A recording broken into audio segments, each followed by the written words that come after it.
একদা হজরত মুসা আলাইহিসসালাম বাড়ি থেকে বের হয়ে শহর অভিমুখে যাত্রা করলেন। সেই সময়টি ছিল ঠিক দুপুরবেলা, বাহিরে তেমন লোকজন ছিল না এবং চারদিকে ছিল নীরব নিস্তব্ধ। এমনই একটি সময়ে শহরের মেঠোপথ দিয়ে তিনি হেঁটে চলেছেন। হজরত মুসা আলাইহিসসালাম একাকী হাঁটতে হাঁটতে কিছুদূর যাওয়ার পর তিনি দেখতে পেলেন ফেরাউনের মেহমান খানার বাবুর্চি কাবুন এবং শামেরি নামের এক কাঠুরিয়ার মাঝে ভীষণ ঝগড়া চলছে। কাবুন ছিল কিপ্তি বংশীয় আর শামেরি ছিল বনি ইসরায়েল সম্প্রদায়ের লোক।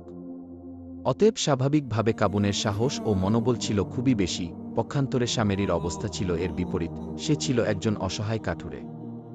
মুসা আলাইহিসসালাম দেখতে পেলেন ফেরাউনের বাবুর্চি সেই বনি ইসরায়েলের মাথায় একটি কাঠের বোঝা উঠিয়ে দিচ্ছে এবং তাকে সেটি বহন করার জন্য জবরদস্তি করছে।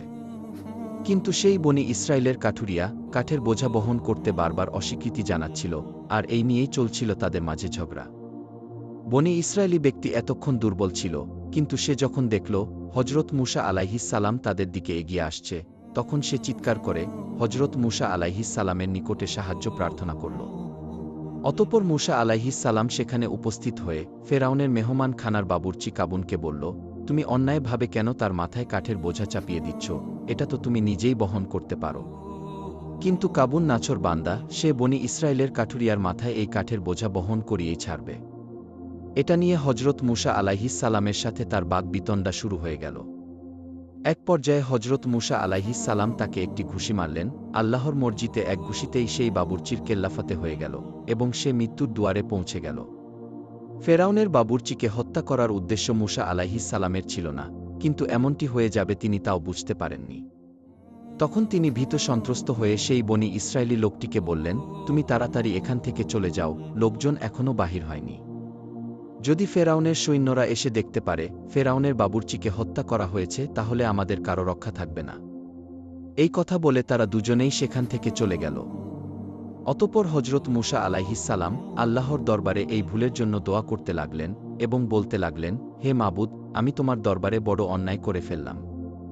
আমি তো কেবল চেয়েছিলাম সেই লোকটির সাথে তার ঝগড়া মিটিয়ে দিতে, কিন্তু আমার অনিচ্ছা সত্ত্বেও এমনটি হয়ে গেল। এর জন্য আমি তোমার দরবারে একান্তভাবে ক্ষমা প্রার্থনা করছি। হে মাবুদ, তুমি আমাকে মার্জনা করো, তুমি আমাকে ক্ষমা করো। আল্লাহ রব্বুল আলামিন পবিত্র কুরআনে সূরা আল কাসাসে উল্লেখ করেছেন, তিনি হজরত মুসা আলাইহিসসালামকে এই অপরাধের জন্য ক্ষমা করে দিয়েছিলেন।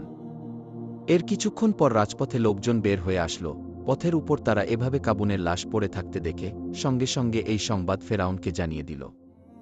রাজমহলের বাবুর্চির উপর এইরূপ দুর্ঘটনার সংবাদ শুনে ফেরাউন অত্যন্ত ক্রোধান্বিত হয়ে বলল, তোমরা এখনই অনুসন্ধান করে দেখো কার এতটা দুঃসাহস আমার বাবুর্চিকে হত্যা করে। যে করেই হোক সেই হত্যাকারীকে আমার সামনে উপস্থিত করো, আমি সবার সামনে তাকে সমুচিত শাস্তি দেব। রাজকর্মচারীগণ এবং ফেরাউনের সৈন্যরা এই আদেশ পেয়ে তখনই হত্যাকারীকে অনুসন্ধান করার জন্য বেরিয়ে পড়ল। কিন্তু হাজারো অনুসন্ধান করেও তারা হত্যাকারীর কোনো খোঁজ পেল না। ওদিকে হজরত মুসা আলাইহিসসালাম অত্যন্ত ভীত সন্ত্রস্ত অবস্থায় সেই রাতটি অতিবাহিত করলেন। পরের দিন সকালে আবারও তিনি কোনো একটি কাজে শহর অভিমুখে বেরিয়ে পড়লেন। কিছু দূর পথ চলার পর তিনি দেখতে পেলেন সেই বনি ইসরায়েলি লোকটি রাস্তায় দাঁড়িয়ে অপর এক কিপ্তি লোকের সঙ্গে ঝগড়া করছে। সেই লোকটি যখন হজরত মুসা আলাইহিসসালামকে দেখতে পেল, তখন সে পূর্বের দিনের ন্যায় আবারও তাকে সাহায্যের জন্য ডাক দিল। হজরত মুসা আলাইহিসসালাম বুঝতে পারলেন এই লোকটি একটি ঝগড়াটে লোক, কাজেই তিনি তাদের কাছে গিয়ে সেই বনি ইসরায়েলিকে অত্যন্ত ক্রুদ্ধ কণ্ঠে বললেন, মানুষের সাথে ঝগড়া করা তোমার কি স্বভাব? তুমি তো দেখছি অত্যন্ত ঝগড়াটে লোক। বনি ইসরায়েলি যখন হজরত মুসা আলাইহিসসালামের মুখ থেকে এরকম ক্রোধান্বিত উক্তি শুনল এবং সে যখন দেখতে পেল হজরত মুসা আলাইহিসসালাম তার দিকে এগিয়ে আসছে, তখন সে ভাবল হয়তো মুসা আলাইহিসসালাম আজকে তার উপরই আক্রমণ করবে এবং তাকে হত্যা করে ফেলবে। এ কারণে ভীত সন্ত্রস্ত হয়ে সে বলে ফেলল, হে মুসা, গতকাল তুমি যেভাবে একজন কিপ্তিকে হত্যা করেছিলে, আজকে কি তুমি সেভাবে আমাকেও হত্যা করতে চাও? বনি ইসরায়েলির মুখে এইরূপ কথা শুনে উপস্থিত কিপ্তিগণ তার সাথে ঝগড়া বন্ধ করে তখনই ফেরাউনের দরবারে গিয়ে উপস্থিত হয়ে বলল, জাহাপনা, আজ আমরা কাবুনের হত্যাকারীর সন্ধান পেয়েছি। আর তা কোনো কিপ্তি বংশীয় লোকের কাছে নয়, বরং বনি ইসরায়েল বংশীয় শামেরি নামক এক ব্যক্তির মুখে আমরা শুনলাম আপনার পালক পুত্র মুসা কাবুনকে হত্যা করেছে। ফেরাউন ইতিপূর্বে এমনিতেই হজরত মুসা আলাইহিসসালামের উপর অত্যন্ত ক্রোধান্বিত ছিল। যখন আবার এই খবর জানতে পারল, তখন সে ক্রোধে আরও আগুন হয়ে গেল।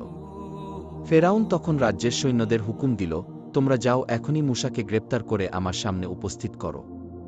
রাজ্যের সৈন্যরা তার এই হুকুম পেয়ে তখনই তারা মূসা আলাইহিস সালামকে অনুসন্ধানের জন্য বেরিয়ে পড়ল। যখন ফেরাউন হজরত মূসা আলাইহিস সালামকে ধরার জন্য চারদিকে সৈন্য পাঠিয়ে দিল, তখন ফেরাউনের দরবারে লুকিয়ে থাকা একজন ঈমানদার ব্যক্তি, যার নাম তাফসিরে কুরতুবিতে লেখা হয়েছে হিস্কিল ইবনে সাবুরা, এবং বলা হয়েছে এই লোকটি ছিল ফেরাউনের চাচাতো ভাই। তিনি দ্রুত হজরত মূসা আলাইহিস সালামের নিকটে দৌড়াতে দৌড়াতে আসলেন এবং বললেন, মূসা, তোমাকে গ্রেপ্তার করার জন্য ফেরাউন চারদিকে সৈন্য পাঠিয়ে দিয়েছে। আমি শুনেছি তুমি নাকি তার বাবুর্চিকে হত্যা করেছ, আর এই অপরাধে সে তোমার শিরচ্ছেদ করতে চায়। অতএব আমি তোমাকে বলতে চাই, যত শীঘ্রই সম্ভব তুমি এই দেশ পরিত্যাগ করে অন্য দেশে চলে যাও, যেন কারো সাথে তোমার দেখা সাক্ষাৎ না হয়, এবং ফেরাউন যেন ঘুণাক্ষরেও তোমাকে টের না পায়। যদি তারা তোমাকে ধরতে পারে, তাহলে নিশ্চিত তোমার প্রাণ চলে যাবে। হজরত মূসা আলাইহিস সালাম পূর্ব থেকে আতঙ্কিত এবং ভীত ছিলেন। যখন তিনি এই সংবাদ শুনতে পেলেন, তখন তিনি আরও আতঙ্কিত হয়ে পড়লেন। এরপর কালবিলম্ব না করে এবং পথের কোনো সামানাদি ব্যতি রেখেই মিশর ত্যাগ করে তিনি মাদায়েন অভিমুখে রওনা হলেন। তার মনে শুধু ফেরাউনের নির্দেশের ভয় ছিল না, বরং কিপ্তিদের তরফ থেকেও প্রাণনাশের শঙ্কা ছিল। কেননা কাবুনের হত্যার ব্যাপারে ক্রুদ্ধ কিপ্তিগণ সম্মিলিতভাবে তার উপর অত্যাচার চালাবে, এই ব্যাপারে কোনো সন্দেহ ছিল না। অতঃপর তিনি কারো নিকট কিছু বলা তো দূরের কথা, মাতৃতুল্য বিবি আছিয়ার নিকটেও কিছু বলে যাওয়ার সুযোগ পেলেন না। একা একা তিনি মাদায়ানের উদ্দেশ্যে যাত্রা করলেন। তাফসিরে কুরতুবিতে লেখা আছে, মাদায়ান থেকে মিশরের দূরত্ব ছিল ৮ দিনের পথ। আর এই পথে তিনি একাই বেরিয়ে পড়লেন এবং আল্লাহ রব্বুল আলামিনের দরবারে প্রার্থনা করতে লাগলেন, হে আল্লাহ, আপনি আমাকে সঠিক পথ দেখান। হজরত মূসা আলাইহিস সালাম পথে চলতে চলতে ক্লান্ত হয়ে পড়লেন। তিনি এতটাই ক্লান্ত হয়ে পড়েছিলেন যে তার পায়ের নখগুলি পর্যন্ত খসে গিয়েছিল এবং তার কাছে কোনো খাবার ছিল না। দীর্ঘ ৮ দিন পর্যন্ত তিনি গাছের পাতা খেয়ে জীবিত ছিলেন এবং তিনি এভাবেই একাধারে চলতে লাগলেন মাদায়েনের দিকে। তিনি পথ চিনতে পারছিলেন না। এ সময় আল্লাহ রব্বুল আলামিন হজরত জিব্রাইল আলাইহিস সালামকে আদেশ দিলেন, হে জিব্রাইল, তুমি যাও, আমার নবী মূসাকে তুমি সঠিক পথ দেখিয়ে দাও। হজরত জিব্রাইল আলাইহিস সালাম তখন তাকে অদৃশ্য থেকে সঠিক পথের সন্ধান দিতে লাগলেন। আর এভাবে আল্লাহ রব্বুল আলামিনের অদৃশ্য সাহায্য প্রাপ্ত হয়ে হজরত মূসা আলাইহিস সালাম মাদায়েনে এসে পৌঁছালেন। যখন তিনি মাদায়েনে এসে পৌঁছালেন, তখন তিনি অত্যন্ত ক্লান্ত ছিলেন, ক্লান্তিতে তার শরীর একেবারে ভেঙে আসছিল। তখন তিনি বিশ্রাম গ্রহণের জন্য একটি বৃক্ষের ছায়ায় উপবেশন করেন এবং সেখানেই তিনি বিশ্রাম গ্রহণ করেন। কিছুক্ষণ পরে তিনি দেখতে পেলেন তার অনতিদূরে একটি পানির কূপ রয়েছে এবং অনেকগুলি রাখাল সেই কূপ থেকে পানি উঠিয়ে তাদের বকরি ও মেষগুলিকে পানি পান করাচ্ছে। তিনি আরও দেখলেন তাদের একপাশেই দুটি যুবতী মেয়ে তাদের মেষগুলিকে আগলিয়ে রাখছে, যেন তাদের মেষগুলো অন্যান্য মেষপালের সাথে মিশে যেতে না পারে। তারা অত্যন্ত বিমর্ষ বদনে সেখানে দাঁড়িয়ে রয়েছে। হজরত মূসা আলাইহিস সালাম আরও দেখলেন সেই রাখালগুলি তাদের বকরি ও মেষগুলোকে পানি পান করানোর পরে সেই কূপের মুখটি একটি বড় পাথর দিয়ে ঢেকে রেখে চলে গেল। এই যুবতী মেয়ে দুটি ছিল তৎকালীন নবী হজরত শুয়াইব আলাইহিস সালামের কন্যা। তাদের অভ্যাস ছিল তারা প্রতিদিন তাদের ছাগল ও মেষগুলোকে নিয়ে কূপের পাশে পানি পান করতে আসত। যখন সকল রাখালগুলো তাদের মেষ এবং বকরিগুলোকে পানি পান করিয়ে চলে যেত, তখন হজরত শুয়াইব আলাইহিস সালামের দুই কন্যা তাদের অবশিষ্ট পানি তাদের বকরিগুলিকে পান করাতেন। যদি কোনো দিন পানি থাকত, তাহলে তারা তাদের বকরিগুলোকে পানি পান করাতে পারতেন। আর যদি কোনো দিন পানি না থাকত, তাহলে তাদের বকরিগুলো পিপাসার্ত থেকে যেত এবং এই কাজ করতে গিয়ে তাদের প্রতিদিন অনেক বিলম্ব করে বাড়ি ফিরতে হতো। হজরত মূসা আলাইহিস সালাম দূর থেকে এই দৃশ্য দেখে মেয়ে দুটির প্রতি তার দয়া হল। তিনি তাদের কাছে গিয়ে তাদেরকে জিজ্ঞাসা করলেন, তোমরা চুপচাপ এখানে দাঁড়িয়ে আছো কেন? তোমরা কি উদ্দেশ্যে এখানে আগমন করেছ? কন্যা দুটি জবাব দিল, জনাব, আমরা মেয়ে মানুষ, কাজেই পুরুষ মানুষের সাথে হুড়োহুড়ি করে আমরা আমাদের পশুগুলোকে পানি পান করাতে সক্ষম নই। এই পুরুষ রাখালগুলো যখন তাদের পশুগুলোকে পানি পান করিয়ে চলে যায়, তখন আমরা তাদের অবশিষ্ট পানি আমাদের পশুগুলোকে পান করাই। আর আমাদের পিতা অত্যন্ত বৃদ্ধ, তাই তিনি আমাদের পশুগুলোকে পানি পান করাতে আসতে পারেন না। তিনি যদি বৃদ্ধ না হতেন, তাহলে আমাদেরকে এই কষ্ট করতে হতো না। হজরত মূসা আলাইহিস সালাম তাদের এইরূপ কথা শ্রবণ করে বললেন, আমি যদি তোমাদের জন্য এই কূপের পাথর উত্তোলন করে দেই এবং তোমাদের পশুগুলোকে বিশুদ্ধ টাটকা পানি পান করিয়ে দেই, তাহলে তোমরা কি খুশি হবে? কন্যা দুটি হজরত মুসা আলাইহিস সালামের কথা শুনে বললেন, জনাব, কূপের মুখের এই পাথরটি সরাতে অনেক লোকের দরকার হয়, আর আপনি একাই কিভাবে এই পাথরটি সরিয়ে ফেলবেন? এটা তো কোনোভাবেই সম্ভব নয়। তাফসিরে কুরতুবিতে লেখা আছে, সেই কূপের পাথর সরাতে 10 জন লোকের দরকার হতো। হজরত মুসা আলাইহিস সালাম তখন অত্যন্ত ক্ষুধার্ত ছিলেন, কিন্তু তারপরেও তিনি আল্লাহ রব্বুল আলামিনের সাহায্যে অবলীলাক্রমে সেই কূপের মুখ থেকে ভারী পাথরটি সরিয়ে দিলেন। কন্যা দুটি হজরত মুসা আলাইহিস সালামের এরূপ শক্তি দেখে আশ্চর্যান্বিত হয়ে গেল। অতঃপর তারা তাদের বকরিগুলোকে পানি পান করিয়ে দ্রুত তাদের বাড়িতে চলে গেল। আর এদিকে হজরত মুসা আলাইহিস সালাম পুনরায় সেই গাছের ছায়ায় বিশ্রাম করতে লাগলেন। তিনি অত্যন্ত ক্ষুধার্ত ছিলেন, ক্ষুধার কারণে তার পেট পিঠের সাথে লেগে গিয়েছিল, এবং দীর্ঘ 8 দিন পর্যন্ত গাছের পাতা ভক্ষণ করার কারণে তার শরীরের রং হলুদ হয়ে গিয়েছিল। তখন তিনি আল্লাহ রব্বুল আলামিনের কাছে দোয়া করলেন, হে আল্লাহ, আমি আপনার অনুগ্রহের মুখাপেক্ষী হয়ে পড়েছি, আপনি আমাকে সাহায্য করুন। ওলামায়ে কেরামগণ বলেন, হজরত মুসা আলাইহিস সালাম আল্লাহ রব্বুল আলামিনের কাছে এই দোয়ার মাধ্যমে খাবারের প্রার্থনা করেছিলেন, এবং আল্লাহ রব্বুল আলামিন তার এই দোয়া কবুলও করলেন। এদিকে হজরত শুয়াইব আলাইহিস সালামের 2 কন্যা প্রতিদিনের চাইতে আজকে দ্রুত বাড়ি ফিরে আসল। এটা দেখে হজরত শুয়াইব আলাইহিস সালাম তাদেরকে জিজ্ঞাসা করলেন, আজকে তোমরা এত তাড়াতাড়ি কিভাবে বাড়িতে ফিরে আসলে? তখন তার বড় কন্যা উত্তর দিল, আব্বাজান, আজকে এক বিদেশী সক্ষম ও শক্তিশালী নির্ভরযোগ্য যুবক পানির কূপের অদূরে একটি ছায়াদার বৃক্ষের নিচে বিশ্রাম করছিল। সেই যুবক একাই নলকূপের পাথর সরিয়ে আজ আমাদের পশুগুলোকে বিশুদ্ধ টাটকা পানি পান করিয়ে দিয়েছে। আজকে আমাদের কোনো পরিশ্রম করতে হয়নি, তাই আমরা দ্রুত বাড়ি ফিরে আসতে পেরেছি। তখন শুয়াইব আলাইহিস সালাম বললেন, কে এমন বিদেশী যুবক যে তোমাদের সাথে এরূপ মহানুভবতার পরিচয় দিল? আচ্ছা, তোমাদের যে কেউ একজন গিয়ে দেখে আসো, সেই যুবক এখনও সেখানে আছে নাকি চলে গেছে। যদি এখনও সে বসে থাকে, তবে তাকে ডেকে বাড়িতে নিয়ে আসো। তার এই পরিশ্রমের কারণে তাকে একটা প্রতিদান অবশ্যই দিতে হবে। পিতার আদেশ অনুসারে হজরত শুয়াইব আলাইহিস সালামের বড় কন্যা সফুরা তখন হজরত মুসা আলাইহিস সালামের সন্ধানে বেরিয়ে পড়লেন।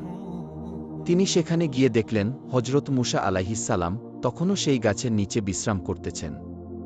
তখন সফুরা সলজ্জ বদনে তার সামনে দাঁড়িয়ে বললেন, জনাব, আমার পিতা আপনাকে আমার সাথে আমাদের বাড়িতে যেতে বলেছেন। হজরত মুসা আলাইহিস সালাম সফুরার কথা শুনে কোনো বাক্য ব্যয় না করে তখনই রওনার জন্য প্রস্তুত হলেন। প্রথমে নবী কন্যা সফুরা হজরত মুসা আলাইহিস সালামের সামনে চলতে লাগলেন। হজরত মুসা আলাইহিস সালাম তখন তাকে বললেন, হে মহিয়সী নারী, আপনি আমার পিছনে চলুন, আমি আপনার সম্মুখে চলি। কেননা আমার চোখে আপনার পায়ের সৌন্দর্য পরিলক্ষিত হচ্ছে, আমি চাই না কোনো বেগানা নারীর সৌন্দর্য দর্শন করতে।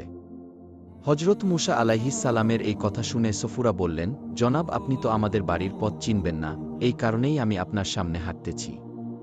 হজরত মুসা আলাইহিস সালাম বললেন, আমি আপনার সামনে হাঁটতে থাকি, যদি আমি পথ ভুল করে অন্য পথে চলে যাই, তখন আপনি পিছন থেকে আমাকে সঠিক পথ বলে দেবেন। অতঃপর সফুরা পিছনে এবং হজরত মুসা আলাইহিস সালাম তার সামনে চলতে লাগলেন। নবী কন্যা সফুরার বুঝতে বাকি রইল না, এই যুবক অত্যন্ত চরিত্রবান এবং সম্ভ্রান্ত বংশীয় একজন যুবক। অতঃপর এভাবে পথ চলতে চলতে হজরত মুসা আলাইহিস সালাম এবং সফুরা বাড়িতে এসে পৌঁছালেন। হজরত শুয়াইব আলাইহিস সালামের বাড়িতে পৌঁছে মুসা আলাইহিস সালাম তাকে সালাম দিলেন। হজরত শুয়াইব আলাইহিস সালাম সালামের উত্তর দিয়ে তাকে জিজ্ঞাসা করলেন, বাবা, আপনি কোথা থেকে এসেছেন এবং কি উদ্দেশ্যে এখানে এসেছেন? তখন হজরত মুসা আলাইহিস সালাম সবিস্তারে সমস্ত ঘটনা খুলে বললেন। তার বিবরণ শুনে হজরত শুয়াইব আলাইহিস সালাম বললেন, তোমার উপর আল্লাহর রহমত আছে, তুমি নিশ্চিন্ত থাকো, তুমি নিরাপদ স্থানে এসে পৌঁছেছ, অত্যাচারী কম এখন তোমার কোনো অনিষ্ট করতে পারবে না। অতঃপর হজরত শুয়াইব আলাইহিস সালাম হজরত মুসা আলাইহিস সালামকে খাবার গ্রহণের জন্য অনুরোধ করলেন। হজরত মুসা আলাইহিস সালাম বললেন, জনাব, আমি কোনো পারিশ্রমিকের বিনিময়ে খাবার গ্রহণ করতে চাই না। হজরত শুয়াইব আলাইহিস সালাম তখন বললেন, আমি আপনাকে পারিশ্রমিকের বিনিময়ে খাবার খাওয়ানোর জন্য অনুরোধ করছি না, বরং এটা আমার এবং আমার পূর্বপুরুষদের একটি অভ্যাস। আমরা আগন্তুক মুসাফির ব্যক্তিদেরকে মেহমানদারি করিয়ে থাকি। তখন হজরত মুসা আলাইহিস সালাম খাবার খেতে এবং তাদের ঘরে বিশ্রাম নিতে রাজি হয়ে গেলেন। এদিকে হজরত শুয়াইব আলাইহিস সালাম তার কন্যাদের সাথে হজরত মুসা আলাইহিস সালামের সম্পর্কে আলাপ আলোচনা করছিলেন। তখন হজরত শুয়াইব আলাইহিস সালামের বড় কন্যা সফুরা বললেন, আব্বাজান, আগন্তুক যুবককে আমাদের পশু চরাবার চাকরিতে নিযুক্ত করলে খুব ভালো হতো, কেননা লোকটি খুবই শক্তিশালী, পরিশ্রমী এবং নির্ভরযোগ্য। সুতরাং আমাদের জন্য সে একজন উত্তম ও সুদক্ষ কর্মচারী রূপে গণ্য হবে। কন্যার কথা শুনে হজরত শুআয়ব আলাইহিস সালাম বললেন, কূপের পানি তুলে তোমাদের পশুগুলোকে পানি পান করার ব্যাপারে তোমরা তার শক্তি ও পরিশ্রমের পরিচয় পেয়েছ। কিন্তু সে চরিত্রবান এবং বিশ্বস্ত লোক, তার প্রমাণ কি? সফুরা তখন বললেন, আব্বাজান, আমার কাছে তারও প্রমাণ আছে। তাকে আমাদের বাড়িতে নিয়ে আসার সময় আমি তার প্রমাণ পেয়েছি। এই কথা বলে তিনি পথে ঘটে যাওয়া ঘটনা সবিস্তারে বর্ণনা করলেন। হজরত শুআয়ব আলাইহিস সালাম কন্যার কাছে সকল ঘটনা শুনে বললেন, আচ্ছা, তোমার প্রস্তাবটি তাহলে আমি চিন্তা করে দেখছি। হজরত মুসা আলাইহিস সালাম শুআয়ব আলাইহিস সালামের বাড়িতে কিছুদিন অবস্থান করতে লাগলেন। এর মধ্যে হজরত শুআয়ব আলাইহিস সালাম তার চেহারায় স্বর্গীয় জ্যোতি দেখতে পেলেন এবং তিনি সেই স্বর্গীয় জ্যোতি দেখে বুঝতে পারলেন অবশ্যই এই যুবক কালক্রমে কোনো একদিন আল্লাহর নবী হিসাবে বিবেচিত হবেন। অতঃপর তিনি একদিন হজরত মুসা আলাইহিস সালামকে ডেকে বললেন, হে মুসা, আমি তোমার নিকট আমার জ্যেষ্ঠ কন্যা সফুরাকে বিবাহ দিতে চাই। হজরত মুসা আলাইহিস সালাম এই প্রস্তাবে সম্মতি জানালেন, কিন্তু বিবাহের মোহরানা আদায় করার মতো কোনো সম্পদ তার কাছে ছিল না। হজরত শুআয়ব আলাইহিস সালাম তখন বললেন, তুমি এক কাজ করো, তুমি একাধারে 8 বছর আমার বাড়িতে চাকরি করো। যদি তুমি 10 বছর চাকরি করতে চাও সেটা তোমার ব্যাপার, অবশ্য আমি তোমাকে এজন্য কোনো বাধ্যবাধকতা করব না। ইচ্ছে হলে তুমি 8 বছরও কাজ করতে পারো, আর ইচ্ছে হলে তুমি 10 বছরও কাজ করতে পারো, এই ব্যাপারে তোমার পূর্ণ স্বাধীনতা রয়েছে। তবে আমি আশা করি আমার নিকট হতে তুমি অত্যন্ত সদাচরণের প্রাপ্ত হবে এবং সেই সদাচরণ প্রাপ্ত হয়ে তুমি খুশি হবে। ওয়াদা ভঙ্গ করা কোনো ইমানদারের কাজ নয় এবং আমাদেরকে তুমি ওয়াদা পালনকারী হিসেবেই দেখতে পাবে। হজরত মুসা আলাইহিস সালাম শুআয়ব আলাইহিস সালামের এরূপ প্রস্তাব শুনে বললেন, জনাব, আমি আপনার বাড়ি 8 বছর বা 10 বছর কাজ করি না কেন, এরপরে আপনি আমাকে কোনো বাধ্যবাধকতা করতে পারবেন না। অতঃপর তিনি হজরত শুআয়ব আলাইহিস সালামের প্রস্তাবে রাজি হয়ে গেলেন। হজরত মুসা আলাইহিস সালাম যখন এই প্রস্তাবে রাজি হয়ে গেলেন তখন হজরত শুআয়ব আলাইহিস সালাম শুভ কাজে অযথা বিলম্ব না করে তার বড় কন্যা সফুরাকে হজরত মুসা আলাইহিস সালামের সাথে বিবাহ দিয়ে দিলেন। বিবাহের কিছুদিন পরে হজরত শুআয়ব আলাইহিস সালাম হজরত মুসা আলাইহিস সালামকে একখানা লাঠি প্রদান করবেন বলে স্থির করেছিলেন। এই লাঠি হজরত জিবরাইল আলাইহিস সালাম বেহেশত থেকে এনে আদিপিতা হজরত আদম আলাইহিস সালামকে প্রদান করেছিলেন। হজরত আদম আলাইহিস সালাম এই লাঠিখানা মেসওয়াক হিসেবেও ব্যবহার করেছিলেন। অতঃপর এই লাঠিখানা কালক্রমে হজরত শুআয়ব আলাইহিস সালামের কাছে এসে পৌঁছেছিল। এই লাঠির একটি বিশেষ বৈশিষ্ট্য ছিল, কোনো নবী বা সম্ভাব্য নবী ব্যতীত এই লাঠিখানা কেউ উত্তোলন করতে সক্ষম হতো না।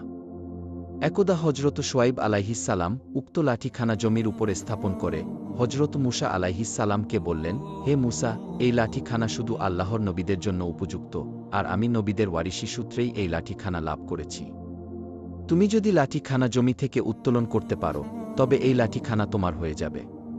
হজরত মুসা আলাইহিস সালাম হজরত শুআয়ব আলাইহিস সালামের প্রস্তাবে অত্যন্ত খুশি হলেন এবং তিনি লাঠিখানার কাছে গিয়ে অবলীলাক্রমে আনন্দচিত্তে কোনো রকম কষ্ট ছাড়াই লাঠিখানা উঠিয়ে নিলেন। হজরত শুআয়ব আলাইহিস সালাম হজরত মুসা আলাইহিস সালামের এরূপ অলৌকিক ক্ষমতা দেখে অত্যন্ত বিস্মিত হলেন এবং তার আর কোনো সন্দেহ রইল না যে এই যুবক কালক্রমে একদিন নবী হবেন। তখন হজরত শুআয়ব আলাইহিস সালাম অত্যন্ত আনন্দিত কণ্ঠে বললেন, হে মুসা, বোঝা গেল আল্লাহ রব্বুল আলামিন তোমাকে পয়গম্বরী দান করবেন।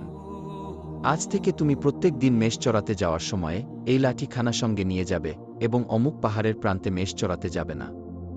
কেননা সেই পাহাড়ের পদদেশে অনেক বড় বড় অজগর সাপ থাকে, সেখানে মেষ চরাতে গেলে সেই অজগরগুলো আক্রমণ করে মেষগুলোকে ধ্বংস করে ফেলবে। আর যদি তুমি এই লাঠিখানা সঙ্গে রাখো তাহলে আল্লাহর রহমতে এরূপ বিপদ আপদ থেকে তুমি মুক্ত থাকতে পারবে। তবে তারপরও আমি বলি, ওই পাহাড়ের প্রান্তে মেষ চরাতে না যাওয়াই উত্তম হবে। অতঃপর একদিন সকালে হজরত মুসা আলাইহিস সালাম তার মেষপাল নিয়ে মাঠের দিকে রওনা করলেন। কিন্তু আজ কেন যেন হজরত মুসা আলাইহিস সালামের মেষগুলো সেই দিকেই রওনা করল যে পাহাড়ের প্রান্তে যেতে হজরত শুআয়ব আলাইহিস সালাম নিষেধ করেছিলেন। হজরত মুসা আলাইহিস সালাম অনেক চেষ্টা করেও তার মেষগুলোকে সেই দিক থেকে ফেরাতে পারলেন না। তিনি বারবার মেষগুলোকে তাড়িয়ে অন্যদিকে নিয়ে যেতে চাইলেন, কিন্তু মেষগুলো যেন জেদ ধরেছে তারা অন্য প্রান্তরে নয় বরং সেই নিষিদ্ধ প্রান্তরে যাবে। শেষ পর্যন্ত মুসা আলাইহিস সালাম তার মেষগুলোকে ফিরিয়ে রাখতে পারলেন না। মেষগুলো সেই নিষিদ্ধ পাহাড়ের পদদেশে গিয়ে ঘাস খেতে আরম্ভ করল। অনেকক্ষণ দৌড়াদৌড়ি করে হজরত মুসা আলাইহিস সালাম খুবই ক্লান্ত হয়ে পড়েছিলেন। তাই তিনি বিশ্রাম করার জন্য অনতিদূরে একটি বৃক্ষের ছায়ায় চলে গেলেন। তখন তিনি তার হাতের লাঠি পাশে রেখে বললেন, হে লাঠি, আমি নিদ্রা যাচ্ছি, তুমি লক্ষ্য রেখো কোনো সাপ এবং অজগর এসে আমাদের মেষগুলোর উপর আক্রমণ করতে না পারে। এই কথা বলে হজরত মুসা আলাইহিসসালাম নিদ্রামগ্ন হলেন। হজরত মুসা আলাইহিসসালাম নিদ্রামগ্ন হওয়ার একটু পরেই সেই পাহাড়ের পদদেশ থেকে একটি বিরাট অজগর সাপ বের হল এবং সেই সাপটি মুসা আলাইহিসসালামের মেষপালের দিকে ধেয়ে যেতে লাগল। তখন হজরত মুসা আলাইহিসসালামের লাঠিখানা সেই অজগর সাপের চাইতেও আরও বিরাট একটি অজগর সাপের রূপ ধারণ করল এবং ছাগল পালের দিকে ধাবমান সেই সাপটিকে আক্রমণ করে সেখানেই মেরে ফেলল। মৃত অজগর সাপটি যথাস্থানেই পড়ে রইল। হজরত মুসা আলাইহিসসালাম ঘুম থেকে জেগে দেখলেন একটি সাপ মৃত অবস্থায় পড়ে আছে। এটা দেখে তিনি ঘটনা বুঝতে পারলেন এটা অবশ্যই এই লাঠির কাজ। সন্ধ্যাবেলা হজরত মুসা আলাইহিসসালাম মেষপাল নিয়ে গৃহে প্রত্যাবর্তন করলেন। অতঃপর হজরত শুআয়ব আলাইহিসসালামের সাথে সাক্ষাৎ করে তিনি বললেন, আব্বাজান, আপনি যা বলেছেন তাই সঠিক। যে জায়গাতে মেষ চড়াতে নিষেধ করেছিলেন, আজ মেষগুলো জেদ ধরে সে দিকে ছুটে গেল, কোনোভাবেই আমি তাদেরকে ফিরিয়ে রাখতে পারিনি। মেষগুলোর পিছনে আমি দৌড়িয়ে অত্যন্ত ক্লান্ত হয়ে পড়েছিলাম। অতঃপর আমি একটি গাছের নিচে বিশ্রাম নিতে গেলাম এবং আমার চোখে নিদ্রা চলে আসলো। তখন আমি আমার লাঠিকে মেষগুলো পাহারা দেওয়ার জন্য নিযুক্ত করে নিদ্রামগ্ন হয়ে পড়লাম। কিছুক্ষণ পরে নিদ্রা থেকে উঠে দেখলাম একটি মৃত সাপ পড়ে রয়েছে। ঘটনা শুনে হজরত শুআয়ব আলাইহিসসালাম খুশি হয়ে বললেন, দেখেছ বাবা, আমি যা বলেছিলাম তাই ঠিক হলো। যদি তোমার সঙ্গে এই লাঠি না থাকত তাহলে না জানি এই সাপটি কতগুলো মেষের প্রাণনাশ করত। হজরত মুসা আলাইহিসসালাম এভাবে হজরত শুআয়ব আলাইহিসসালামের বাড়িতে মেষ চড়িয়ে অনেক বছর কাটিয়ে দিলেন। যখন 4 বছর অতিবাহিত হয়ে গেল, 5ম বছরে হজরত শুআয়ব আলাইহিসসালাম একদিন মুসা আলাইহিসসালামকে ডেকে বললেন, হে মুসা, এই বছর আমার মেষগুলো যতগুলি নর ছানা জন্ম দেবে তার সবগুলো আমি তোমাকে দান করব। আল্লাহ পাকের কি অপূর্ব মহিমা! সেই বছর হজরত শুআয়ব আলাইহিসসালামের সবগুলো মেষ নর ছানা প্রসব করল। এরপরের বছর হজরত শুআয়ব আলাইহিসসালাম এইরূপ ওয়াদা করলেন, এই বছর আমার মেষগুলি যতগুলো মাদি ছানা প্রসব করবে তার সবগুলোই আমি তোমাকে দিয়ে দেব। আল্লাহ রব্বুল আলামিনের অপূর্ব মহিমায় এই বছরেও হজরত শুআয়ব আলাইহিসসালামের সকল মেষগুলো মাদি ছানা প্রসব করল। তখন হজরত শুআয়ব আলাইহিসসালাম খুশি মনে সব মাদি ছানাগুলো হজরত মুসা আলাইহিসসালামকে দান করলেন। এরপরের বছর হজরত শুআয়ব আলাইহিসসালাম ভাবলেন, এই বছর তার বকরিগুলো যতগুলি কালো বর্ণের বাচ্চা প্রসব করবে সবগুলো তিনি মুসা আলাইহিসসালামকে দান করে দেবেন। আল্লাহ রব্বুল আলামিনের অশেষ মহিমায় সেই বছর তার বকরিগুলো কালো বর্ণ ছাড়া অন্য কোনো বর্ণের বাচ্চা প্রসব করল না। সুতরাং এই বছরও হজরত শুআয়ব আলাইহিসসালাম তিনি তার সবগুলি বকরির বাচ্চা হজরত মুসা আলাইহিসসালামকে দান করে দিলেন। এভাবে পরবর্তী বছরে হজরত শুআয়ব আলাইহিসসালাম বললেন, এই বছর সাদা বর্ণের যতগুলি বাচ্চা আমার বকরিগুলো প্রসব করবে আমি সবগুলো মুসাকে দান করে দেব। আল্লাহর মহিমায় সেই বছর প্রত্যেকটি বকরি সাদা বর্ণের বাচ্চা প্রসব করল। হজরত শুআয়ব আলাইহিসসালাম তখন সেই বাচ্চাগুলোকে হজরত মুসা আলাইহিসসালামকে দান করে দিলেন। এর ফলে হজরত মুসা আলাইহিসসালামের বকরির সংখ্যা হজরত শুআয়ব আলাইহিসসালামের বকরির দ্বিগুণ হয়ে গেল। হজরত মুসা আলাইহিসসালাম 8 বছর হজরত শুআয়ব আলাইহিসসালামের অধীনে চাকরি করার পরে তিনি স্বেচ্ছায় আরও 2 বছর মেয়াদ পূর্ণ করলেন। অতঃপর হজরত শুআয়ব আলাইহিসসালাম তাকে বললেন, হে মুসা, তোমার স্ত্রী, পরিবার এবং ধনসম্পদ নিয়ে যেখানে ইচ্ছা সেখানে চলে যেতে পারো। আর যদি তুমি চাও তাহলে আমার এখানে থেকে যেতে পারো, এতে আমার কিছু বলার বা আপত্তি করার নেই। অতঃপর হজরত মুসা আলাইহিসসালাম তার স্ত্রী, পুত্র, পরিবার পরিজন এবং ধনসম্পদ নিয়ে স্বদেশের পানে যাত্রা করার ইচ্ছা করলেন। প্রিয় দর্শক, এটাই ছিল হজরত মুসা আলাইহিসসালামের আশ্চর্যজনক বিবাহের ঘটনা। আল্লাহ রব্বুল আলামিন আমাদেরকে এই ঘটনাটি থেকে পরিপূর্ণ শিক্ষা গ্রহণ করার তৌফিক দান করুন।